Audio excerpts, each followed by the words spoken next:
ఇప్పుడు మీకు చూపించబోయే రెసిపీ జొన్న రొట్టె. కొత్తగా నేర్చుకునే వారి కోసం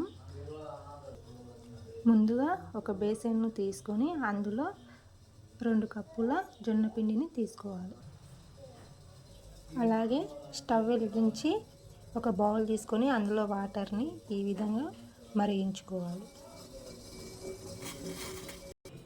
మరిగించుకున్న వాటర్ని పిండిలో వేసి కలుపుకోవాలి, ముద్దలా కలుపుకోవాలి.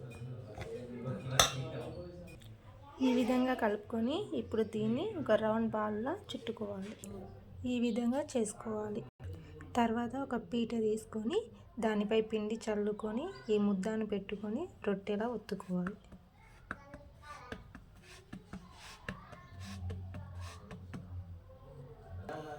ఈ విధంగా నిదానంగా చేసుకోవాలి.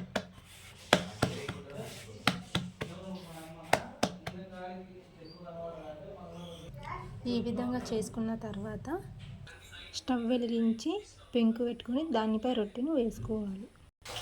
తర్వాత రొట్టెని తిప్పి వేసుకోవాలి. 2 వైపులా ఈ విధంగా కాల్చుకోవాలి. చాలా ఈజీ. ఈ వీడియో మీకు నచ్చినట్లయితే లైక్ చేయండి.